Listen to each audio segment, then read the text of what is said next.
अस्सलाम वालेकुम क्लास। चलें अब आ जाएं अपने चैप्टर नंबर 5 पे। नया चैप्टर आज स्टार्ट कर रहे हैं। इससे पहले मैंने आपको 4 चैप्टर्स पूरे मुकम्मल तौर पे पढ़ा दिए। मुकम्मल तौर पे तो कॉन्सेप्ट क्लियर कर दिए हैं, लेकिन अभी उनके आपके एमसीक्यूज बाकी हैं, जो कि मेरी जिम्मेदारी है, मैंने करवाना है। जब आपकी किताब खत्म हो जाएगी, यानी टोटल 8 चैप्टर मैं पूरे पढ़ा दूंगा, तो उनके एमसीक्यूज तब हम शुरू करेंगे। लेकिन इसका मतलब ये हरगिज नहीं है कि आप उन एमसीक्यूज को छोड़ के आगे चले जाएं। आपकी जिम्मेदारी है, जो जो चैप्टर कंप्लीट हो जाएगा उस चैप्टर के एमसीक्यूज और दीगर सेक्शन बी और सेक्शन सी भी आपने खुद अपनी रिस्पॉन्सिबिलिटी से करने हैं कंप्लीट। हाँ, बाद में जब हमें वक्त मिलेगा तो जब मैं आपको पढ़ाऊंगा उस वक्त आप अपने देख लेंगे कि आपने सही एमसीक्यूज किए थे या गलत। मैं सिर्फ एमसीक्यूज ही करवाऊंगा, क्योंकि मैं आपका सेक्शन बी और सेक्शन सी जब थ्योरी पढ़ा रहा हूँ, कॉन्सेप्ट दे रहा हूँ, साथ साथ खुद ही वहां पे होते जा रहे हैं। अब यहाँ पर आपका चैप्टर नंबर 5 नए सिरे से स्टार्ट हो रहा है। अगर गौर करें तो अब तक हमने जितने भी चैप्टर्स पढ़ लिए आपकी किताब के, आपका सबसे पहला चैप्टर था जिसमें केमिकल इक्विलिब्रियम पढ़ा। केमिकल इक्विलिब्रियम चलें आप उसको साइड पे कर दें, दूसरा चैप्टर भी साइड पे करते हैं, एसिड बेस और सॉल्ट। तीसरे चैप्टर से ऑनवर्ड आप जितने भी अपने चैप्टर्स देखेंगे किताब में, वो सारे के सारे आपकी ब्रांचेस ऑफ केमिस्ट्री हैं। चैप्टर 3 आपने पढ़ा है ऑर्गेनिक केमिस्ट्री का, ब्रांच ऑफ केमिस्ट्री है। Biochemistry chapter 4 again branch of chemistry. अब चैप्टर 5 आप पढ़ रहे हैं एनवायरमेंटल केमिस्ट्री का।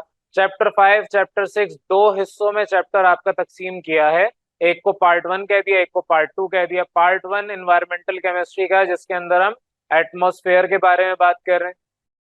पार्ट 2 का मतलब उसमें हम कुछ और, यानी कि वाटर के बारे में बात करेंगे। अब आगे भी अगर देखें चैप्टर्स, तो सारे के सारे आपकी इस किताब में majority of the chapters relate कर रहे हैं आपके किससे, ब्रांचेस ऑफ केमिस्ट्री से। यानी कि एक ब्रांच ऑफ केमिस्ट्री आपकी इतनी डेप्थ में पढ़ाई जा सकती है कि उससे पूरा एक चैप्टर बना दे। और आगे चल के जब आप हायर स्टडीज में जाएंगे तो पूरा एक सब्जेक्ट बन जाएगा। ऑर्गेनिक केमिस्ट्री पूरा एक सब्जेक्ट है, पूरी एक फील्ड है। सिमिलरली बायोकेमिस्ट्री पूरी एक फील्ड है, जिसके अंदर अपने लोग पीएचडी तक कर रहे होते हैं।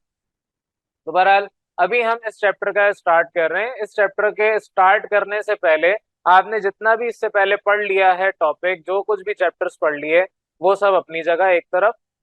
यहाँ पर आपका बिल्कुल जीरो लेवल से स्टार्ट हो रहा है। अगर कोई स्टूडेंट इससे पहले ये कहेगा कि मैंने इससे पहले फलां चैप्टर नहीं पढ़ा, जिसकी वजह से कॉन्सेप्ट क्लियर नहीं है मेरे किसी फलां टॉपिक के, तो अब यहाँ पर आपकी कोई बात वैलिड नहीं है, क्योंकि यहाँ पर अब पूरा कंप्लीट एक टॉपिक है, कंप्लीट एक ब्रांच है। समझ आ सकता है ऑर्गेनिक केमिस्ट्री और बायोकेमिस्ट्री आपस में थोड़ा बहुत लिंक कर रहे हैं, लेकिन एनवायरमेंटल केमिस्ट्री बिल्कुल भी लिंक नहीं कर रहे पिछले वाले चैप्टर से। हाँ, बेसिक कॉन्सेप्ट केमिस्ट्री के तो आपको ऑब्वियसली होने चाहिए। तो बहरहाल अब हम आपका ये टॉपिक स्टार्ट कर रहे हैं, चैप्टर स्टार्ट कर रहे हैं। आपके पास सबसे पहले एटमॉस्फेयर के बारे में बात की जाएगी। जो कुछ किताब में वो बाद में देखेंगे, पहले मैं आपको अपने दिमाग में जो कुछ है वो बता रहा हूँ, उसके बाद फिर हम किताब को भी देख लेंगे। आ जाए इधर एटमॉस्फेयर पे। एटमॉस्फेयर ये आपके दो जुमलों से मिलके बने, एटमॉस और स्फेयर। एटमॉस कहते हैं वेपर्स को, गैसेस को। स्फेयर कहते हैं कोई भी गोलाई की शेप को। इसको स्फेयर या स्फायर, ऐसी कोई प्रोनाउंसिएशन है इसकी। तो बहरहाल इसका जो मतलब है वो क्या है कि आपकी जमीन, जमीन जिसमें हम रहते हैं, अर्थ, ये अगर हमारी जमीन है जिसमें पानी भी मौजूद है और जमीन भी मौजूद है, लैंड एंड वाटर, इसके इर्द गिर्द अगर आप देखें तो यहाँ पर oxygen, carbon dioxide, water vapours, इस तरीके से ये गैसेस मौजूद हैं, जिसने आपके इस अर्थ को पूरा सराउंड किया हुआ है, छुपा के रखा हुआ है। और आपके इस गैस के बाहर जाके एक हम अलग से खुद से प्रोटेक्टिव लेयर अज्यूम कर लेते हैं कि होगी, और कहते हैं ये पूरा अर्थ है। अदरवाइज अर्थ से आप बाहर कब निकलते हैं आपको अंदाजा नहीं होता। आपकी जो अर्थ है वो सिंपल, जिधर अभी हम खड़े हुए हैं वो अर्थ है। अब फॉर एग्जाम्पल कोई छलांग लगाता है तो वो अर्थ से बाहर निकल जाता है। अर्थ से बाहर निकलने का मतलब स्पेस में जाना नहीं है। स्पेस और अर्थ के दरमियान, अर्थ की सरफेस के दरमियान और स्पेस में एक अच्छा खासा गैप है, काफी ज्यादा फासला है। तो फॉर एग्जाम्पल अगर कोई इंसान छत पे अपने खड़े होके जंप करेगा, तो वो जमीन पे नहीं रहेगा, वो अर्थ पे नहीं रहेगा, अर्थ से ऊपर उड़ जाएगा। कहाँ ऊपर उठेगा? जाहिर है किसी जगह तो उठेगा ना। आप फॉर एग्जाम्पल छलांग लगाते हैं तो कितना ऊंची छलांग लगाते हैं। अब अगर कोई फॉर एग्जाम्पल जहाज में उड़ेगा तो कितना ऊंचा उड़ेगा।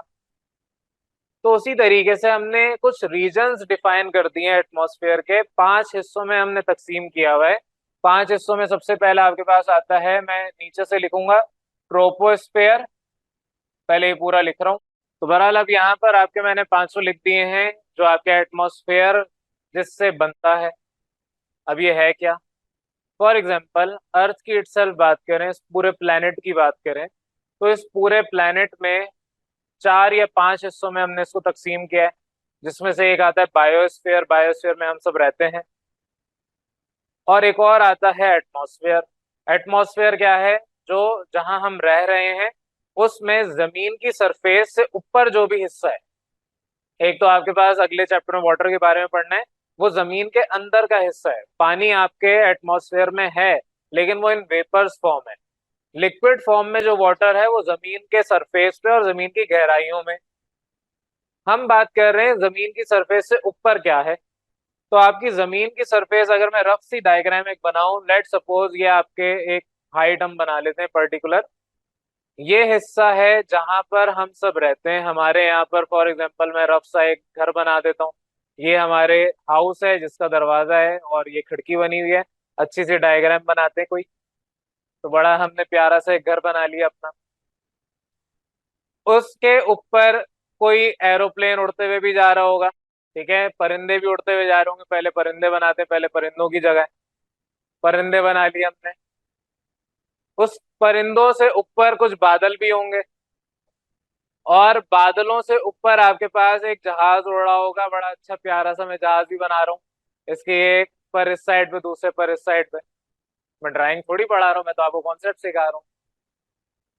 यहीं पे एक आपके पहाड़ भी होंगे कुछ ना कुछ, ठीक है, माउंट एवरेस्ट भी यहीं पे आ जाएगा कहीं ना कहीं। तो आपके पहाड़ भी हैं। ये पूरा वो नज़ारा है जो हम अपनी आंखों से देख रहे हैं। हो सकता है इसमें और भी दीगर चीजें हो। कुछ ऐसे भी शहर हैं, जैसे तुर्की का एक शहर है, वहां पर हॉट एयर बलून उड़ रहे होते हैं। वहां पर लोग उसके अंदर आसमान की सैर करने निकलते हैं। कुछ हवाई जहाज हैं, कुछ हेलीकॉप्टर हैं। ये सारी चीजें जो हम देख रहे हैं जहाँ पर हम जा सकते हैं, वो सब आता है कहाँ पर? ट्रोपोस्फेयर में। ये पूरी जगह एटमॉस्फेयर की है। जो पूरा भी मैं बनाने वाला हूँ ये पूरा एटमॉस्फेयर है। Atmosphere consist of these 5 different, आप कह लें, रेंजेस, या हम इसको अलग सब कैटेगरी बना लेते हैं। तो एटमॉस्फेयर में ये 5 स्फेयर आते हैं। एटमॉस्फेयर, स्फेयर का मतलब क्या है? Earth is a sphere. उस स्फेयर के अंदर जो वेपर्स हैं उसके बारे में बात हो रही है। हमारे इस पूरे रीजन में जाहिर है कौन कौन सी गैसेस है? नाइट्रोजन है, यहाँ पर अगर मैं बना भी दूं, नाइट्रोजन है, ऑक्सीजन है, आर्गन है, कार्बन डाइऑक्साइड है, वाटर वेपर्स हैं, और भी दीगर गैसेस हैं। बहुत सारी डिफरेंट डिफरेंट है। ये सारी आपके पास जो गैसेस हैं इसमें सबसे ज्यादा मिकदार नाइट्रोजन और ऑक्सीजन की है। दोनों को मिला लें तो पूरे आपके 99% वेपर्स ये दो कंसिस्ट करते हैं, जिसमें नाइट्रोजन की क्वांटिटी अराउंड 79% है। तो ये सब हमने पढ़ा हुआ है, बाय वॉल्यूम बात हो रही है। तो बहरहाल आपके पास नाइट्रोजन ऑक्सीजन सबसे ज्यादा क्वांटिटी में, और बाकी सारे भी गैसेस मौजूद हैं। लेकिन ये सारी गैसेस सिर्फ यहाँ पर नहीं है। इससे ऊपर एक और रीजन है जहां पर नॉर्मली हवाई जहाज वगैरह नहीं जाते। वहां पर आपके जो रॉकेट्स हो गए, मिसाइल्स हो गए, ये इस तरीके के जो एडवांस टेक्नोलॉजीज हैं उनको हम बेचते हैं। फॉर एग्जाम्पल किसी रॉकेट को आपने लॉन्च करना है तो वो रॉकेट आपके पास ट्रैवल करेगा इस रीजन में। तो रॉकेट आपके पास, थोड़ा सा मैं ये इस शेप का रॉकेट भी बना देता हूँ, चलें। या आपके पास रॉकेट बन गया एक प्यारा सा। अब ये जितने भी रॉकेट हैं, किताब में डायग्राम बनी है, वहां से आप अपनी प्रैक्टिस करेंगे, मैं आपको समझा रहा हूं। ये जितने भी रीजन्स हैं जहां पर नॉर्मल हवाई जहाज नहीं उड़ सकते, वहां पर आप अपने रॉकेट्स या इस तरह के दीगर एडवांस टेक्नोलॉजीज को भेजते हैं। बहरहाल वापस आ रहे हैं, ये कौन सा रीजन है? स्ट्रेटोस्फेयर। सबसे पहला रीजन, अब बार बार लिख तो नहीं सकता तो मैंने वहां पर लिस्ट डाउन कर दी है। दूसरा रीजन है ये वाला, इधर आपके पास हाइड्रोजन की क्वांटिटी, हीलियम की क्वांटिटी ये बहुत ज्यादा होती है, ओजोन मौजूद होता है, ऑक्सीजन भी कुछ हद तक होता है, नाइट्रोजन वगैरह ये सब होते हैं लेकिन लिमिटेड क्वांटिटी। अगर मैं कहूँ कि मेरे पास टोटल 100 किलो ऑक्सीजन है, तो 80 किलो ऑक्सीजन इधर वाले हिस्से में रहेगी ट्रोपोस्फेयर में, और 20% इधर ऊपर तक आपके पास फैली हुई रहेगी। इस रीजन में, इस रीजन के अंदर ओजोन पाई जाती है सबसे ज्यादा। तो ये जो ओजोन मौजूद है, रीजन आपका यहाँ पर सारी गैसेस रखता है लेकिन कम मिकदार में, ओजोन लेयर यहाँ पर अच्छी खासी है। ये जो अर्थ को प्रोटेक्ट किया हुआ है ओजोन ने उस रीजन में, जाहिर है वो जो आपका पूरा ओजोन की लेयर है जिस रीजन में, उस रीजन को आप क्या कहेंगे, स्ट्रेटोस्फेयर। अब टेम्परेचर भी साथ साथ सीखें। जैसे जैसे आप ऊपर जाते जाते हैं, पहाड़ है, जितना ऊपर पहाड़ में चढ़ेंगे टेम्परेचर कम होता जाएगा। ये बात तो तय है कि यहाँ आप अर्थ की सरफेस पे खड़े, आप जैसे जैसे ऊपर जाएंगे, चाहे कोई भी स्फीयर हो, कोई भी रीजन हो, आपके पास प्रेशर डिक्रीज होगा, प्रेशर हर सूरत में डिक्रीज होगा। जैसे जैसे आप ऊपर जाएंगे यहाँ पर टेम्परेचर भी डिक्रीज होगा। नॉर्मली ऑन एवरेज पूरे अर्थ की बात करें, किताब नहीं बताया हुआ आपके, गालबन 15 डिग्री सेंटीग्रेड से -56, यहाँ पर जगह नहीं है मैं तो लिख रहा हूँ, -56 डिग्री सेंटीग्रेड तक। वैसे नॉर्मली -45 होता है, किताब में कहा हुआ है -56, तो हम उसी को अज्यूम कर रहे हैं। अदरवाइज -45 या -56 जो आपको लिखना है वो लिख लें, किताब को चैलेंज नहीं कर रहे हम। तो हम, किताब ने कहा है कि -56, तो हम भी मुत्तफिक है -56 है। तो ये रीजन आपका स्टार्ट होगा ऑन एवरेज 15 डिग्री से। ऑन एवरेज बात हो रही है, कुछ जगहों पर माइनस में भी जा रहे हैं टेम्परेचर, कुछ जगहों पर बहुत ज्यादा 50s में भी जा रहे हैं। तो यहाँ पर हम ऑन एवरेज की बात कर रहे हैं, लेकिन जैसे जैसे ऊपर जा रहे हैं टेम्परेचर डिक्रीज हो रहा है। इधर आपके पास टेम्परेचर डिक्रीज तो हो रहा है, एक फायदे की बात ये होती है कि ऊपर जो ओजोन है हमारी, वो सारी जो हीट रेडिएशन आ रही है फ्रॉम सन, उसको एब्जॉर्ब कर लेता है। तो जब एब्जॉर्ब करेगा तो ये वाला रीजन ऑटोमेटिकली, जाहिर है उसका टेम्परेचर बढ़ जाएगा। -56 ज्यादा होता है या जीरो ज्यादा होता है? जीरो ज्यादा होता है ऑब्वियसली, माइनस का मतलब क्या है, छोटी वैल्यू है। तो टेम्परेचर बढ़ गया है, 0 डिग्री सेंटीग्रेड ऊपर होता है कौन सी लेयर पे, ओजोन लेयर जहां पर है। ओजोन लेयर क्या करती है, जितनी भी आपके पास सूरज की रेडिएशन है, अल्ट्रावायलेट रेज हैं, वो सब एब्जॉर्ब करके अपना टेम्परेचर बढ़ा के नीचे जो भी गैसेस हैं उन तक ट्रांसफर करती है। तो आपके पास यहाँ पर 0 से स्टार्ट होगा टेम्परेचर, और नीचे जाएंगे आहिस्ता आहिस्ता तो टेम्परेचर ड्रॉप होगा। लेकिन अभी हम बात कर रहे हैं, हम नीचे सरफेस पे और रॉकेट में बैठ के इंसान को ऊपर भेजना है चांद पर। तो क्या होगा, ऑब्वियसली यहाँ पर अगर टेम्परेचर कम था, -56 था, तो अब यहाँ तक आने में टेम्परेचर की वैल्यू बढ़ जाएगी। तो टेम्परेचर यहाँ क्या हो रहा था, डिक्रीज, यहाँ पर क्या होगा, इंक्रीज हो जाएगा। ये वाली बात भी क्लियर हो गई। आपकी किताब ने इन दो के बारे में बताया हुआ है, तो इन दो को हम तफसीलन पढ़ लेंगे, लेकिन बकिया मैं इजाफी समझा रहा हूँ, किताब में इसीलिए नहीं आ रहा क्योंकि किताब में पढ़ाऊंगा तो फिर लिमिटेड हो जाऊंगा। अभी मैं आपको पांचों समझा रहा हूँ, फिर उसके बाद हम लिमिटेड हो जाएंगे किताब के ऊपर। अब आ रहे हैं तीसरे वाले पे। तीसरा आपके पास क्या है, ये जो आपके पास स्फेयर है, ये आपका मीजोस्फेयर कहलाता है। मीजोस्फेयर में क्या होता है कि आपके पास जितने भी दीगर और चीजें होती हैं, किताब अगर आप देखें तो उसके अंदर आपको नजर आएगा कि मेरे पास जैसे कि कुछ सैटेलाइट्स तो वैसे नहीं होती, लेकिन कोई ऐसी आपकी चीजें जो इधर आपको नहीं भेजनी, सैटेलाइट्स भी भेज सकते हैं, किताब में आपके पास बना हुआ होगा। तो यहाँ पर आपके पास जो ओजोन लेयर है वो क्या करती है, ओजोन लेयर में जैसे ये जो आपका स्ट्रेटोस्फेयर है, मीजोस्फेयर ये वाला रीजन है, इसमें जितने भी आपके पास पार्टिकल्स हैं, मीटेओराइट्स हैं। मीटेओराइट्स क्या होते हैं, जो आपके स्पेस के पत्थर हैं, स्पेस रॉक को हम मीटियोराइट्स कहते हैं, मीटियोर्स कह लें, मीटियोराइट्स कह लें, जो भी आपका दिल चाहे, स्पेस रॉक्स हैं बेसिकली। तो जितने भी स्पेस रॉक्स यानी मीटियोराइट्स हैं, ये यहाँ तक आएंगे, और जाहिर है इनका जो भी पार्टिकल्स होंगे वो मजीद ब्रेक डाउन होंगे, ओजोन लेयर से टकराएंगे और ये टूटेंगे। ज़ाहिर है ओजोन क्या है, प्योर ऑक्सीजन है। ऑक्सीजन जब रिएक्ट करेगा वो प्योर और कंसंट्रेटेड फॉर्म में, तो पत्थर को ब्रेक करेगा। तो करते करते अर्थ में आपके पास एक बारीक सा रेत के दाने के बराबर कोई मीटियोर गिरेगा। और ये अगर देखेंगे तो अच्छा खासा बड़ा होता है, फर्ज करते हैं कि 1 सेंटीमीटर का होगा। 1 सेंटीमीटर, चले मैंने छोटा बोल दिया, 10 सेंटीमीटर का होगा। तो आपके जितने भी मीटियोर्स होते हैं वो यहाँ से आपके एग्जिस्ट करते हैं। अच्छा, यहाँ पर क्या है, टेम्परेचर बहुत कम होता है। ये अब आपके पास इससे ऊपर का हिस्सा स्पेस लगना शुरू हो जाता है। ओजोन लेयर के बाद का जो हिस्सा है वहां स्पेस इसलिए लगना शुरू हो जाता है क्योंकि वहां पर आपके पास गैसेस बहुत कम मिकदार में हाइड्रोजन और हीलियम पाई जाती हैं, अदरवाइज पाई भी नहीं जाती, बहुत कम मिकदार। तो तीसरा रीजन कौन सा है, मीजोस्फेयर। टेम्परेचर यहाँ पर क्या हो रहा है, अगेन यहाँ पर 0 से -100 पे गए, आप नीचे से ऊपर आ रहे थे, टेम्परेचर डिक्रीज हो रहा है। 0 से -100 का मतलब क्या है, टेम्परेचर का डिक्रीज होना। अब ये जो आपके पास अब तीन मैंने पढ़ा लिए, इसको थोड़ा समराइज करता हूँ। यहां से यहां तक ये जो आपके ट्रोपोस्फेयर है, इसकी जो लेंथ है वो है तकरीबन 12 किलोमीटर्स। 12 किलोमीटर यहाँ से यहाँ तक है। जब आप इधर आते हैं तो सरफेस से, यहाँ से स्टार्ट कर रहा हूँ मैं, थोड़ा सा इसको गंदा कर लेते हैं। यहाँ से यहाँ तक अराउंड 50 to 55 किलोमीटर होता है इसके पास लेंथ। थोड़ा सा और ऊपर आए, मीजोस्फेयर, ये अराउंड 85 किलोमीटर इसकी लेंथ होती है। यानी अगर जमीन से मैं ऊपर जा रहा हूँ और 85 किलोमीटर तक ऊपर चले गया, तो 85 किलोमीटर पे मैंने अपना ये मीजोस्फेयर भी छोड़ दिया, मैं और आगे चले गया। इसके बाद आपका नेक्स्ट आता है ये वाला फोर्थ, थर्मोस्फेयर, जिसको हम आइनोस्फेयर भी कहते हैं। यहाँ बेसिकली क्या होता है, यहाँ टेम्परेचर बहुत ज्यादा होता है।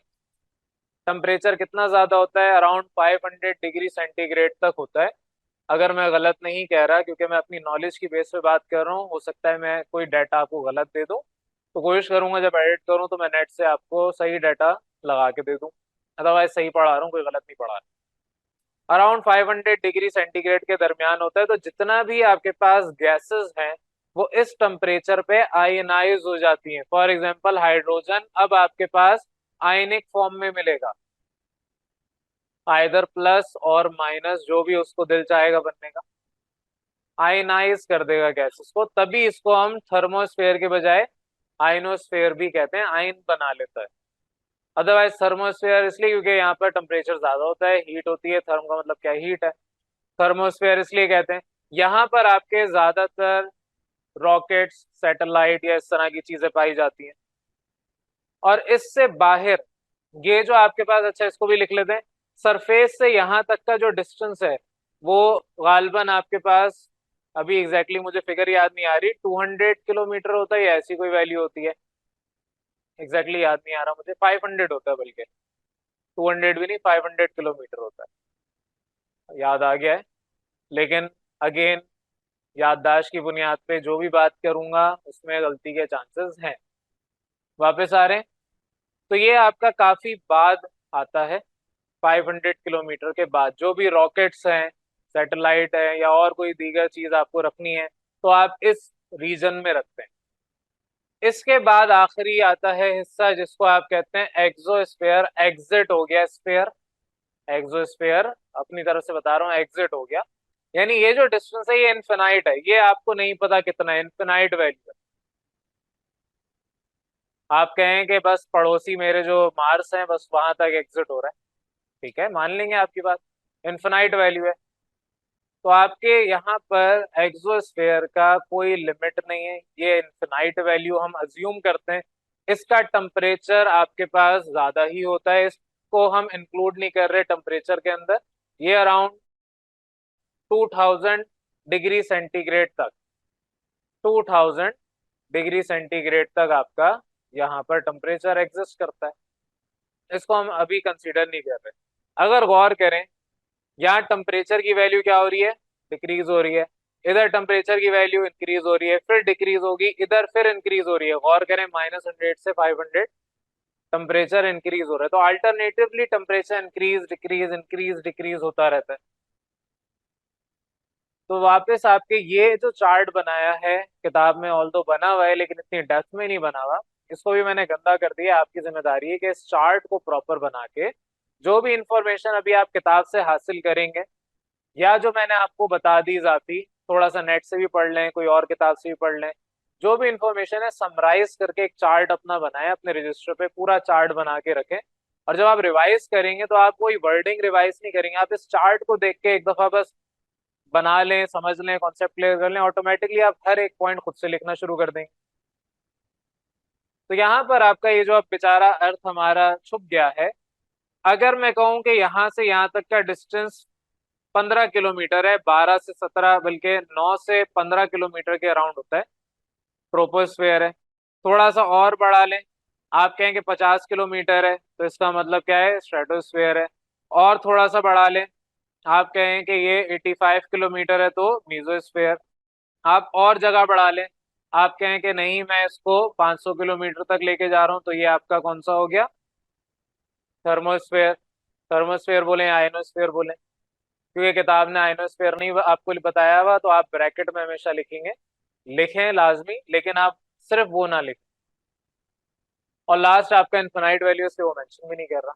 तो अगेन अभी मैं आपको आपकी किताब पे नहीं पढ़ा रहा, आपकी किताब के दो हेडिंग यानी कि दो पॉइंट्स मैंने एक साथ समराइज कर दिए। मैंने आपको ये तो बता दिया एटमॉस्फेयर आपका किस तरह से तकसीम हुआ है, एटमॉस्फेयर है क्या, वो आपको साथ से समझ आ गया होगा खुद ही। तो अगेन दोबारा से जिसको नहीं समझ आया दोबारा बता रहा हूँ, आपके चैप्टर में हम पढ़ने जा रहे हैं एटमॉस्फेयर को। एटमॉस्फेयर का मतलब क्या है, जहाँ पर वेपर्स गैसेस मौजूद हो। तो आपके जमीन का वो हिस्सा जिसमें गैसेस मौजूद हैं, जमीन को, जो आपके जमीन है जिसमें हम रहते हैं, उसको आपकी गैसेस ने ढक दिया है। इन्वेलप होता है ना, जिस तरीके से कभी हम किसी की शादी में जाते हैं और उसको इन्वेलप में पैसे देते हैं, तो हम सरेआम नहीं दे रहे होते, हम इन्वेलप में ढक के वो चीज दे रहे होते हैं, ताकि अगर हम 100 रुपए का नोट भी डाल दें तो कोई पकड़े नहीं, बुरा ना मनाए।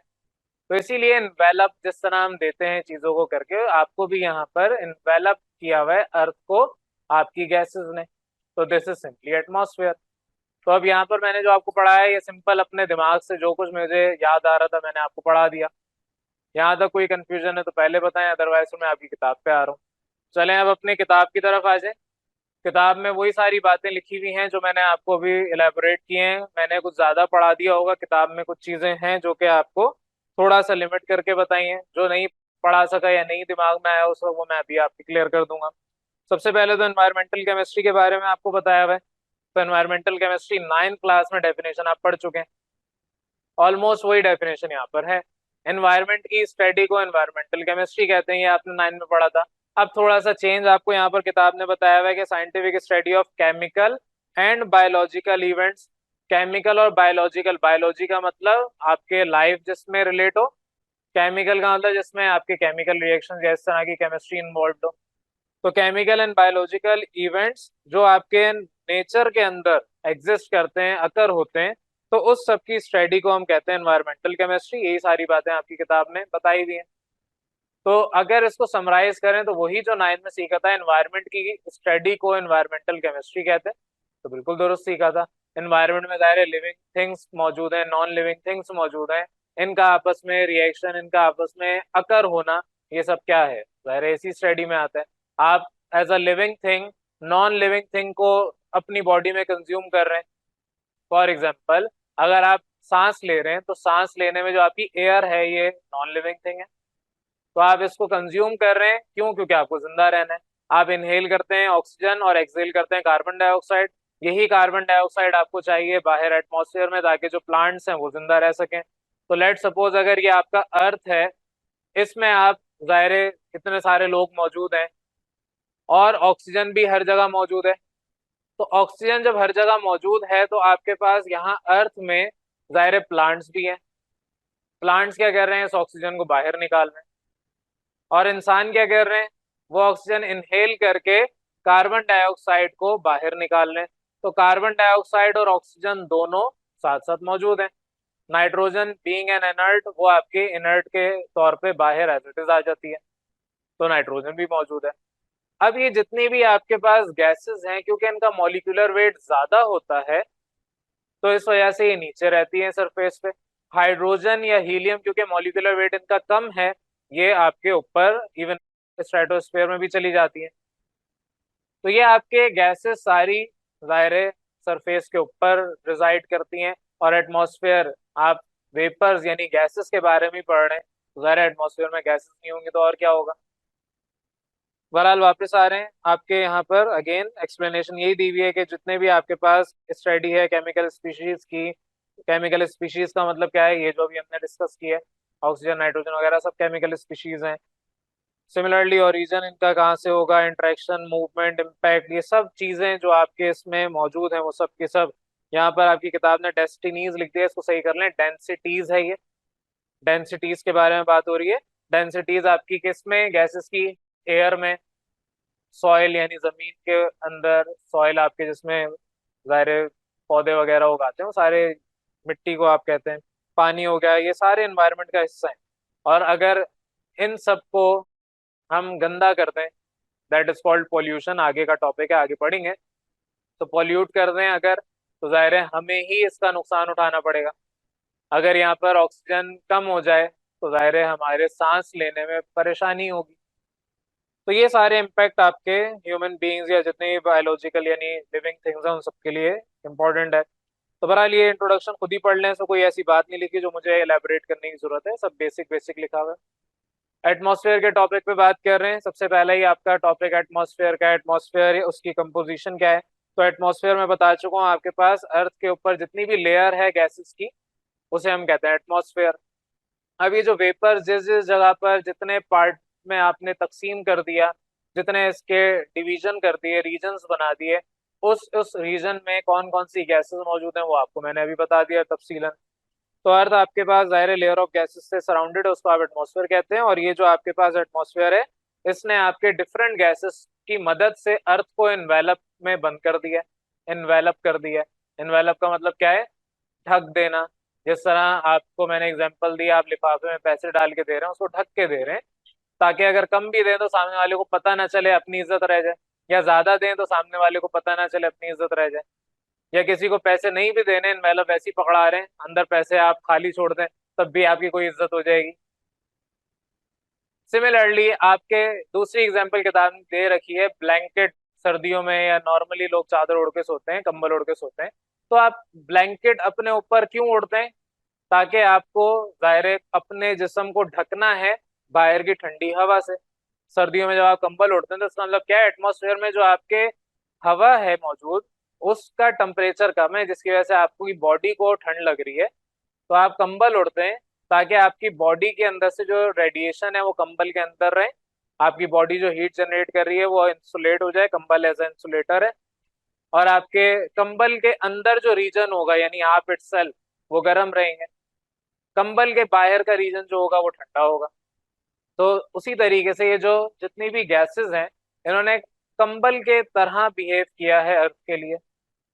वापस आ रहे हैं आपके इस टॉपिक पे, आपकी ये सारी बातें लिखी हैं। एटमॉस्फेयर अर्थ को प्रोटेक्ट कर रहा है, जिस तरह एक बड़ा सा कंबल ले लिया हो इंसुलेशन का, इंसुलेट कर देता है। ये हीट एब्जॉर्ब करता है, ये सारी बातें मैंने अभी बताई हैं। ओजोन लेयर जैसे आपके सन की अल्ट्रावायलेट रेडिएशन को एब्जॉर्ब करती है, अल्ट्रावायलेट रेडिएशन के साथ क्या आ रही है, हीट आ रही है, हीट एब्जॉर्ब करेगी, तो आपके उससे क्या होगा, एक तो आपके हीट एनर्जी अंदर ट्रैप हो जाएगी। जब हीट एनर्जी अंदर ट्रैप होगी तो जो हमें टेम्परेचर चाहिए जिंदा रहने के लिए वो मिल जाएगा। जहां पर अल्ट्रावायलेट, यहाँ पर कुछ ऐसे भी, इस अर्थ के अंदर कुछ ऐसे भी शहर, कुछ ऐसे ममालिक हैं जहां पर आपके अल्ट्रावायलेट ये डायरेक्ट आ रही है सूरज से, ओजोन लेयर वहां पे डिप्लीट हो चुकी है, डिप्लीट हो रही है या हो चुकी है। तो वहां पर जितने भी लोग रहते हैं उनको कोई ना कोई बीमारी जरूर हो जाती है स्किन से रिलेटेड, ज़ाहिर है स्किन में आपके वो रेडिएशन जाएंगी तो आपको स्किन कैंसर भी हो सकता है। तो इस तरीके से दीगर बीमारियों से हम बचे हुए हैं ओजोन की वजह से। यही सारी बातें आगे यहाँ पर भी बताई हुई हैं कि आपको हीट अंदर, जो एटमॉस्फेयर है उसके अंदर हीट ट्रैप कर लेता है, और इस वजह से आपकी जो जमीन है उसको जो टेम्परेचर चाहिए वो टेम्परेचर इसको मिल जाता है, आपके वार्म रहती है। बहरहाल आगे यहाँ पर जो कुछ भी लिखा है वो आप खुद ही पढ़ सकते हैं। मजीद एक जुमला यहाँ पर लिखा हुआ है, ये जो ब्लैंकेट ऑफ एटमॉस्फेयर है, ये आपके वेदर पैटर्न यानी कि क्लाइमेट को एडजस्ट करने के लिए, चेंज करने में मदद करता है। तभी हमारे अलग अलग सीजन्स हैं, कभी गर्मी पड़ती है, कभी सर्दी पड़ती है, कभी नॉर्मल टेम्परेचर होता है, कभी बिल्कुल ड्राई हो जाता है। इस तरह से क्लाइमेट चेंज हो रहा होता है। तो ये सारी चीजें एटमॉस्फेयर में ही तो हो रही हैं, और कहाँ हो रही हैं। जो आपको अगर फॉर एग्जाम्पल अभी सर्दियां आएंगी, तो सर्दियां जब आएंगी तो अभी भी ऑक्सीजन वही है, नाइट्रोजन वही है, सब कुछ वही है। फर्क क्या है? टेम्परेचर इनका कम ज्यादा हो रहा है। तो ये एटमॉस्फेयर के अंदर सब आता है। कंपोजिशन में आपको वैसे बता चुका हूँ, दोबारा यहाँ पर आपको बताई हुई है। नाइट्रोजन आपके पास यहाँ पर जो मौजूद है, नाइट्रोजन 79%, टू बी एग्जैक्ट आपकी किताब के ऊपर बात करूँ तो 78.09 बताया हुआ है।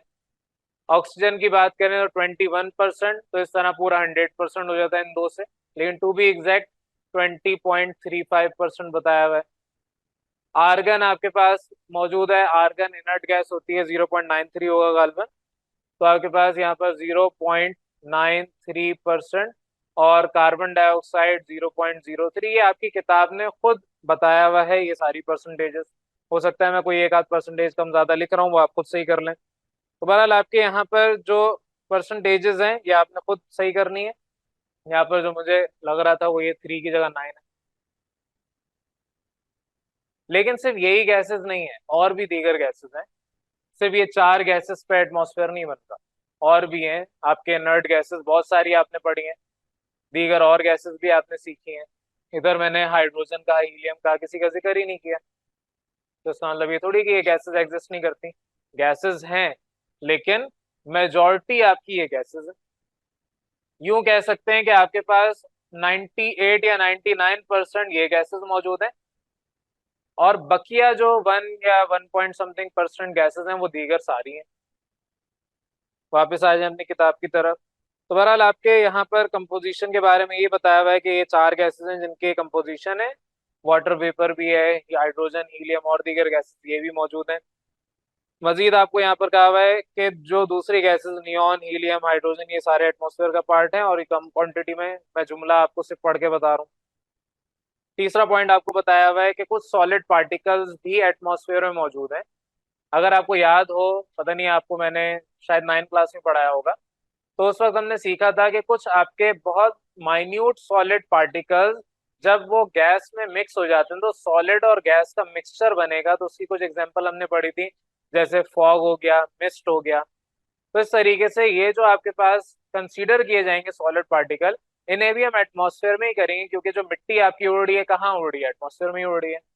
आपके स्मोक आ जाता है, वो कहाँ होता है? मिस्ट आ जाती है, वो कहाँ होती है? एटमॉस्फेयर में होती है। तो आपके जिस तरह से यहाँ बताया हुआ है सॉलिड पार्टिकुलेट, जिसमें ऐश, ऐश क्या होता है? राख। आप किसी कोयले को जला दें, जलने के बाद वो राख बन जाएगा। लकड़ी को जलाएं, वो राख बन जाएगी। डस्ट, वॉल्केनिक ऐश, वॉल्केनो सबने देखा नहीं तो सुना तो होगा। तो वॉल्केनो के बारे में सबको पता होना चाहिए, सबने देखा होगा। उसमें से जो ऐश निकलेगी, वॉल्केनो फटेगा, तो जाहिर है वो जो आपके छोटे छोटे पार्टिकल्स होंगे वो एटमॉस्फेयर में जाएंगे। तो इस तरह के बहुत सारे सॉलिड पार्टिकल्स हैं जो कि आपके एटमॉस्फेयर में फैले हुए हैं। और इन एटमॉस्फेयर के अंदर सॉलिड पार्टिकल्स की वजह से आपको बताया हुआ है जैसे बादल बन रहे हैं। बादल किससे बन रहे हैं? इसी तरह तो बन रहे हैं। फॉग है आपकी, फॉग कैसे बन रही है? सॉलिड पार्टिकल ही तो हैं उसमें, गैस और सॉलिड का मिक्सचर है। तो ये सारी चीजें आपके एटमॉस्फेयर में पाई जाती हैं। तो सिंपल, अभी आपकी किताब का पहला टॉपिक था कंपोजिशन ऑफ एटमॉस्फेयर, यानी एटमॉस्फेयर इटसेल्फ क्या है, वो मैंने किताब से पढ़ा दिया। साथ ही साथ दूसरे टॉपिक पे भी आ जाएं। दूसरा टॉपिक कौन सा? कि आपके एटमॉस्फेयर और उसको किस कैटेगरी में हमने क्लासिफाई किया है। तो लेयर्स ऑफ एटमॉस्फेयर आपको नेक्स्ट टॉपिक दिया हुआ है। लेयर ऑफ एटमॉस्फेयर 5 टाइप की हमने पढ़ी है। पहले ही आपके पास कौन सी है? ट्रोपोस्फेयर। हम स्टार्ट करें नीचे से ऊपर, ऊपर से नीचे जाएंगे तो अलग होगा। नीचे से ऊपर जा रहे हैं यानी हम अर्थ से निकल के बाहर जाना चाह रहे हैं।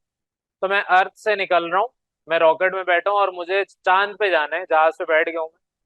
अब मुझे चांद पे जाने के लिए पहले क्या करना पड़ेगा? पहले एटमॉस्फेयर में सबसे पहले ट्रोपोस्फेयर से बाहर निकलना पड़ेगा, फिर स्ट्रेटोस्फेयर से निकलना पड़ेगा, फिर मीजोस्फेयर से, उसके बाद आयनो यानी थर्मोस्फेयर से, और आखिरी एग्जिट करते वक्त एक्सोस्फेयर से निकलना पड़ेगा। तो ये 5 लेयर्स पार करने के बाद फिर मैं हो सकता है स्पेस में, जहां दूसरे प्लेनेट या जैसे चांद पे जाने वहां चले जाऊं।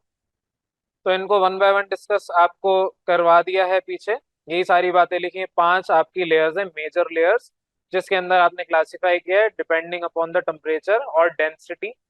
टेम्परेचर और डेंसिटी के हवाले से बात हो रही है। डेंसिटी का कॉन्सेप्ट मैंने नहीं दिया, टेम्परेचर तो दे दिया। डेंसिटी के ऊपर बात करते हैं। डेंसिटी क्या होती है? डेंसिटी को अगर डी से रिप्रेजेंट कर रहा हूँ, mass upon volume. Volume for example कह रहा हूँ, पूरा हमारे पास खुला एरिया है, फिक्स है, वॉल्यूम कम ज्यादा नहीं हो रहा, लेकिन मास कम ज्यादा हो रहा है। तो ये पता होना चाहिए density is directly proportional to mass. अगर 80% गैसेस ट्रोपोस्फेयर में है और 20% गैसेस बाकी जगह फैली हुई है, फॉर एग्जांपल मैं कहता हूँ 15% आपका स्ट्रेटोस्फेयर में, अज्यूम कर लेते हैं, तो कहाँ मास ज्यादा है, ट्रोपोस्फेयर में या स्ट्रेटोस्फेयर? ट्रोपोस्फेयर में ज्यादा है। तो ट्रोपोस्फेयर में जहां मास ज्यादा है वहां उनकी डेंसिटी भी ज्यादा होगी। डेंसिटी का मतलब क्या है कि वहां पर कितने मिकदार में कौन सी गैसेस पाई जा रही है। स्ट्रेटोस्फेयर में ये गैसेस हैं लेकिन कम हो जाती हैं, मास भी कम हो जाता है। तो जब मास कम होगा तो जाहिर है डेंसिटी भी कम होगी। तो यहाँ पर आपको अगर मैं कहता हूँ कि लेट सपोज एक बैग है जिसके अंदर आपने कपड़े भरने या कॉटन वूल्स जो होते हैं वो भरने, वो पोयम सुनी थी ना बचपन में, बाबा ब्लैक शिप वाली, 3 बैग्स फुल।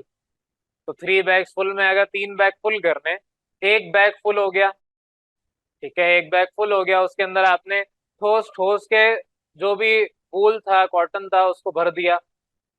अगले में आप उसको भर तो दें लेकिन बीच में खाली जगह छोड़ दें बहुत सारी, लगेगा कि ऊपर तक भरा हुआ है लेकिन बीच में खाली जगहें छोड़ी है।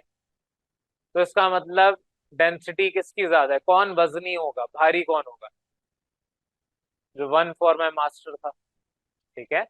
दूसरा जो आपने किसी और के लिए भरा था, अपने दोस्त के लिए, उसमें आपने थोड़ी सी डंडी मारी, चालाकी की, उसको नजर तो आ रहा है भरा हुआ है, लेकिन जब वो वजन उठाएगा पता चलेगा एक भारी एक हल्का है। इसका मतलब क्या है, एक की डेंसिटी ज्यादा है और एक की डेंसिटी कम है। तो आपके जैसे जैसे ऊपर जाते जाएंगे डेंसिटी कम होती जाएगी। टेम्परेचर का उल्टा हिसाब था, कभी कम हो रही है कभी ज्यादा हो रहा है टेम्परेचर, कभी बढ़ रहा था कभी डिक्रीज हो, कभी इंक्रीज कभी डिक्रीज, लेकिन डेंसिटी हमेशा ऊपर जाते जाएंगे तो डिक्रीज होती जाएगी, कम होती जाएगी। तो on the basis of temperature and density आपको यहाँ पर सारी बातें बताई हुई हैं। तो बहरहाल आपके यहाँ पर अब क्लासिफिकेशन 5 मैंने नाम बता दिए, वन बाय वन आपके दो हैं उनको डिस्कस कर रहे हैं, ट्रोपोस्फेयर और स्ट्रेटोस्फेयर। तो नेक्स्ट क्लास में इनके दरमियान डिफरेंसेस मैं डिस्कस करवाऊंगा और होपफुली आपका ये जो दो टॉपिक्स हैं यहीं पे कंप्लीट हो जाएंगे। बहरहाल ये सारी चीजें मैं अभी पढ़ा चुका हूँ, अब किताब के हवाले से देख रहे हैं। पहला ट्रोपोस्फेयर, ट्रोपोस्फेयर कौन सी लेयर है, फर्स्ट लेयर है, साथ साथ इसको बाद में लेके चलेंगे, पहले ट्रोपोस्फेयर को लेके चल रहे हैं। तो first layer on the surface of earth is called troposphere, atmosphere की पहली सरफेस है, पहली लेयर है। ये आपके अर्थ सरफेस में ऑन एवरेज 12 किलोमीटर पे पाई जाती है, यही मैंने बताया था। लेकिन इसमें थोड़ा सा यहाँ पर चेंज भी आता है कि लेट सपोज मैं यहाँ दूसरी अर्थ बना देता हूँ, एक हम पैरेलल डायमेंशन में जाते हैं, दूसरी अर्थ लेके आते हैं। तो आपके लेट सपोज ये पोल्स हैं, तो जहां पर पोल्स पाए जाते हैं वहां पर आपके ये डिस्टेंस कम हो जाता है, गालबन 9 डिग्री, 9 किलोमीटर हो जाता है। 9 किलोमीटर आपके पास यहाँ पर वैल्यू आती है जब हम पोल्स की बात करते हैं। और जब हम इक्वेटर्स की बात कर रहे हैं, इक्वेटर्स कौन से होते हैं, आप अर्थ को हॉरिजॉन्टली कट कर दें तो इक्वेटर्स आ जाएंगे। तो इक्वेटर्स में आपके पास ये जगह 17 किलोमीटर तक होती है, पोल्स पे 9 और इक्वेटर्स पे 17। तो ऑन एवरेज हम कहते हैं कि आपके 12 किलोमीटर हर जगह से आपका एटमॉस्फेयर तो होगा ही होगा। बहरहाल वापस आ जाए तो लोकेशन क्या है इसकी, अर्थ सरफेस पे अबव 12 किलोमीटर ऑन एवरेज, लेकिन एल्टीट्यूड यानी कि हम अगर बात करें इसके पोल्स के ऊपर तो एल्टीट्यूड साइड पे 9 किलोमीटर के बाद ये आपका खत्म हो जाता है। और अगर हम इक्वेटर्स की बात करें तो ये आपके 17 किलोमीटर के बाद खत्म हो जाता है। वापस आ जाए, करेक्टरिस्टिक्स हम ये पढ़ चुके हैं, पहले ही आपको बताई हुई है कि ये आपके वो जगह है जहाँ पर हम रहते हैं और जहाँ पर मोस्टली जहाज वगैरह उड़ाए जाते हैं। दूसरी करेक्टरिस्टिक वही आपके कि ये डेली लाइफ के अंदर हमारे अफेक्ट करेगी लेयर, अगर इसमें कुछ भी गलत हो गया, पॉल्यूशन ज्यादा हो गई तो हमारे लिए गलती है, हमारे लिए बुरा है। किसी और ने कचरा फैलाया तो हम मरेंगे, कोई और आपकी जगह पर गंदगी फैलाएगा तो नुकसान आपको होगा। तीसरे पॉइंट पे आ रहा हूँ, 80% ऑफ द मास एटमॉस्फेयर का इस ट्रोपोस्फेयर में पाया जाता है। ये सारी चीजें मैं आपको पढ़ा चुका हूँ। स्ट्रेटोस्फेयर पे इसी के साथ साथ जैसे ये पढ़ा इसी के साथ साथ पढ़े। ये सेकंड लेयर अर्थ की सरफेस पे पाई जाती है। पहली आपकी ट्रोपोस्फेयर है, दूसरी सेकंड आपकी लेयर कौन सी है? अच्छा, सेकंड लोएस्ट लेयर की बात हो रही है क्योंकि नीचे से ऊपर जा रहे हैं। तो सेकंड लेयर बोले या सेकंड लोएस्ट लेयर बोले, एक ही बात है अगर नीचे से काउंट कर रहे हैं। तो बहरहाल ये सेकंड लेयर है, सेकंड लोएस्ट। ये आपके सेपरेट करती है ट्रोपोस्फेयर को। जाहिर है आपके अर्थ है, अर्थ की सरफेस, उसके ऊपर ट्रोपोस्फेयर है, ट्रोपोस्फेयर के बाद आता है स्ट्रेटोस्फेयर। तो ये ट्रोपोस्फेयर के ऊपर पाई जाती है, सेपरेट की जाती है। यहाँ पर बताया भी होगा कि आपके पास अराउंड 50 to 55 किलोमीटर लिखा हुआ है इसकी रेंज है, यानी अर्थ की सरफेस से। अर्थ की सरफेस से 12 किलोमीटर पे ट्रोपोस्फेयर है और स्ट्रेटोस्फेयर 50 से 55 किलोमीटर पे। ये सारी बातें हम पढ़ चुके हैं। तीन कैरेक्टरिस्टिक उसी तरीके से, जितना हायर द एल्टीट्यूड उतनी ज्यादा आपका टेम्परेचर ज्यादा होगा, आपका एटमॉस्फेयर गर्म होता जाएगा। सेकंड आपको बताया हुआ है कि स्ट्रेटोस्फेयर आपके हीट एब्जॉर्ब कर रहा है सूरज से, और किस में एब्जॉर्ब कर रहा है? ओजोन लेयर पे। ओजोन लेयर उस रेडिएशन को एब्जॉर्ब कर रही है जो सन से आ रही है। थर्ड पॉइंट आपको बताया हुआ है कि बहुत कम क्वांटिटी में वाटर वेपर यहाँ पर मौजूद है, या दीगर गैसेस भी यहाँ पर मौजूद है। अदर सब्सटेंसेस का मतलब दीगर गैसेस। वाटर वेपर सबसे ज्यादा ट्रोपोस्फेयर में पाया जाता है, स्ट्रेटोस्फेयर में आपके पास ये क्वांटिटी कम होती जाती है। बहरहाल ये तीन कैरेक्टरिस्टिक्स आपको यहाँ पर बताई हुई हैं इस टॉपिक के अंदर, स्ट्रेटोस्फेयर के अंदर। अब यहाँ पर आपका नेक्स्ट डिफरेंसेस का टॉपिक है, ये मैं आपके वैसे होमवर्क के लिए छोड़ रहा हूँ, लेकिन नेक्स्ट क्लास में इसको डिस्कस करेंगे। तो यहाँ तक अगर किसी को कंफ्यूजन है, किताब भी पढ़ा दी, उससे पहले पूरा कॉन्सेप्ट मैंने साथ से समझा दिया, फिर भी किसी को कंफ्यूजन है तो भी डिस्कस कर लें, फिर नेक्स्ट क्लास में मैं आपको ये जो थोड़ा सा रह गया डिफरेंसेस वो करवाऊंगा। यहाँ तक क्लियर है? अस्सलाम वालेकुम क्लास। अब आप लोगों का जो रिमेनिंग प्रीवियस क्लास के अंदर मैंने जितना भी काम करवाया था, रिमेनिंग पोर्शन आपका आज डिस्कस कर रहा हूँ। प्रीवियस क्लास में हमने एटमॉस्फेयर के बारे में पढ़ा था। एटमॉस्फेयर, उसके टाइप्स यानी कि लेयर्स ऑफ एटमॉस्फेयर हमने देखा था। इटसेल्फ एटमॉस्फेयर होता क्या है, कहते हैं किसको है, वो भी हमने समझ लिया था। अब आज मैंने आपको एटमॉस्फेयर में जो दो हमने लेयर सीखी थी, ट्रोपोस्फेयर और स्ट्रेटोस्फेयर, यही दो के बारे में आपकी किताब ने डिफरेंस करवाया हुआ है, इनको डिस्टिंग्विश करवाया हुआ है आपस में। बाकी भी हैं लेकिन बाकियों को यहाँ पर डिफरेंशिएट नहीं किया है और ना ही उनको इतनी डिटेल में हमने सीखा। तो अब आप लोगों को यहाँ पर ये जो डिफरेंसेस गिवन है किताब में, वो आपको ऑल दो मैं प्रीवियस क्लास में पढ़ा चुका हूँ। अब वन बाय वन इनको जल्दी से कवर करते हैं ताकि ये वाला पोर्शन, ये वाला टॉपिक आपका कंप्लीट हो जाए। फिर उसके बाद दूसरा टॉपिक है पॉल्यूशन का, उसके ऊपर आएंगे। बहरहाल डिस्टिंग्विश आपको करवाया हुआ है बिटवीन ट्रोपोस्फेयर और स्ट्रेटोस्फेयर, किताब में अपने देख लें, किताब या नोट्स आपके वहां पर। ये कुछ पॉइंट्स हैं, डिफरेंसेस हैं। पहला पॉइंट, ऑल दो हम ये सारा पढ़ चुके हैं, पहला पॉइंट क्या है कि आपका troposphere lowest point on the earth surface है, सबसे नीचा होता है। अगर आप सरफेस से ऊपर जाएंगे तो सबसे पहले ट्रोपोस्फेयर आएगा, नीचे से ऊपर।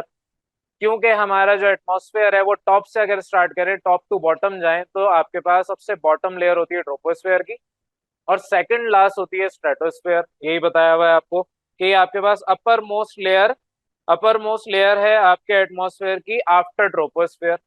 अपर मोस्ट का मतलब ये नहीं कि टॉप मोस्ट, अपर मोस्ट का मतलब ट्रोपोस्फेयर के जो फौरन ऊपर वाली लेयर है उसको आप स्ट्रेटोस्फेयर कहते हैं। ये हम पढ़ चुके हैं। सेकंड आपसे कहा है कि आपके ये at a height of 11 kilometre above sea level, किताब में कहा था 12 किलोमीटर। तो ऑन एवरेज हम बात कर रहे थे किताब में 12, लेकिन अगर याद हो आपके जो एल्टीट्यूड यानी इक्वेटर और एल्टीट्यूड दोनों में अलग अलग वैल्यूज थी। एल्टीट्यूड जहाँ पर पोल्स हैं वहां पर आपका गालबन 9 किलोमीटर था और 17 किलोमीटर इक्वेटर पर था, तो ये वेरी करता है। 11 आपकी किताब ने लिखवाया, 11 भी लिख सकते हैं, 12 भी लिख सकते हैं, कोई मसला नहीं है, दोनों एक्सेप्टेबल है। दूसरा आपने पढ़ा था 50 किलोमीटर अबव सी लेवल होता है, अर्थ की सरफेस के ऊपर अबव सी लेवल का मतलब ही यही है। थर्ड पॉइंट पे आ जाएं, आपको बताया हुआ है troposphere around 75% of the mass of the atmosphere. यहाँ 75% ऑफ द मास की बात हो रही है। पीछे हमने गालबन 80% पढ़ा था, अगर कहीं आपको याद हो, 80% मास। तो यहाँ पर आपके किताब ने खुद 75% का है, तो दोनों एक्सेप्टेबल होने चाहिए, लेकिन आई वुड प्रेफर कि आप इसको 80% ही लिखें, क्योंकि 80% ही होता है। लेकिन अगेन कम ज्यादा होता है, हर जगह डिपेंड करता है, 75% भी गलत नहीं है। तो 80% ऑफ मास आपका एटमॉस्फेयर का ट्रोपोस्फेयर में, और बाकी जो आपके पास स्ट्रेटोस्फेयर है उसके अंदर ट्रोपोस्फेयर से कम है। बहरहाल मैं ये नहीं कह सकता बकिया 20% स्ट्रेटोस्फेयर में, ना ही मैं ये कह सकता हूँ 15% है, 12% है, लेकिन ट्रोपोस्फेयर से आपका कम है। ये डिफरेंस हमने करना है, दोनों के दरमियान फर्क महसूस करना है, तो दोनों के दरमियान फर्क बता रहे हैं। फोर्थ पॉइंट आपसे कहा हुआ है कि जैसे आप ऊपर जाते जाएंगे तो आपके पास टेम्परेचर ड्रॉप होता रहेगा। 15 डिग्री से -56 डिग्री तक आपके पास टेम्परेचर वेरी करता है। और वहीं पे हमने सीखा था कि जैसे जैसे आप ऊपर जाएंगे ट्रोपोस्फेयर से स्ट्रेटोस्फेयर की तरफ, तो टेम्परेचर इंक्रीज होगा। 0 डिग्री सेंटीग्रेड तक होता है, यहाँ मेंशन नहीं किया हुआ, आप भी मेंशन ना करें। बहरहाल फ्लक्चुएट करेगा जैसे जैसे आप ऊपर जाएंगे, और जितना ऊपर जाएंगे उतना ज्यादा आपका गर्म होता रहेगा, ये टेम्परेचर बढ़ता रहेगा। वजह उसकी क्या है कि जैसे ही ऊपर जा रहे हैं ओजोन लेयर आती है, ओजोन लेयर डायरेक्ट सूरज की रेडिएशन एब्जॉर्ब कर रही है, तो जब एब्जॉर्ब करेगी तो ऑब्वियसली आपके पास जो हीट है वो ट्रैप होगी ओजोन में, और वो हीट ट्रैप होने के बाद नीचे जो अंदर गैसेस हैं उन तक वो हीट ट्रांसफर होगी। तो आपके पास जैसे जैसे ऊपर जाते जा रहे हैं टेम्परेचर राइज हो रहा है, चौथा फर्क हो गया। फिफ्थ में आ रहे हैं, आपके पास ओजोन फाउंड होती है लेकिन ओजोन की क्वांटिटी कम है। कहाँ पर? ट्रोपोस्फेयर में क्वांटिटी कम है, और ये एज अ पॉल्यूटेंट काम कर रही है, पॉल्यूट कर रही है एनवायरनमेंट को। ओजोन की क्वांटिटी अगर हमारे एटमॉस्फेयर में जहाँ पर हम हैं मौजूद यानी ट्रोपोस्फेयर में ज्यादा हो जाए तो एनवायरनमेंट खराब हो रहा है, आलूदगी बढ़ रही है। लेकिन वहीं पे ओजोन लेयर जो आपकी है वो आपके प्रोटेक्ट कर रही है आपको अल्ट्रावायलेट रेज से। तो आपके पास जो डिस्टिंग्विश करवाया हुआ है प्रेजेंस ऑफ ओजोन है, जो कि शील्ड कर रही है प्लैनेट को फ्रॉम अल्ट्रावायलेट रेज। दोनों का अपनी अपनी जगह अलग अलग मकसद है। मैं आपसे कहूँ कि यहाँ पर आप कोचिंग में आ रहे हैं तो आप सीखने आ रहे हैं, यहाँ सीखना मकसद है। लेकिन अगर किसी दावत पे जा रहे हैं, किसी रेस्टोरेंट में बैठे हैं, वहाँ किताबें कॉपियां लेके थोड़ी बैठेंगे। अब इसका मतलब ये थोड़ी है कि आपके पढ़ना खराब हो गया या खाना खराब हो गया। आप जो जगह जहां पर है वहां पर वो काम करेंगे। क्लास में बैठ के खा पी नहीं सकते, खा सकते हैं वैसे, लेकिन अगर खाने पीने बैठेंगे तो फिर पढ़ेंगे कैसे? हमेशा भूखा पेट रखते हुए पढ़ाई की जा सकती है अच्छी। भूखा पेट का मतलब ये नहीं कि मर रहे हैं, खाना पेट में जाना है अभी, तो पढ़ाई तब भी नहीं होगी। भूख नहीं लग रही, नॉर्मल रह के आप पढ़ेंगे बैठ के तो आराम से पढ़ाई हो जाएगी। वहीं पे अगर आप खा रहे हैं साथ साथ और पढ़ भी रहे हैं तो आपका दिमाग दो जगह बटा हुआ है, ना तो आप खा प्रॉपर तरीके से सही से सकेंगे और ना ही आप पढ़ सही से सकेंगे। तो इसलिए एक वक्त में एक काम करना है, या तो खाना है या पढ़ना है। अब रेस्टोरेंट में बैठ के अगर आप पढ़ेंगे तो सब लोग आपको देखेंगे, यहाँ पर बैठ के आप खाएंगे तो अगेन सब लोग आपको देखेंगे। दोनों चीजें गलत नहीं है, लेकिन दोनों चीजों का अपनी अपनी जगह पर होना सही है।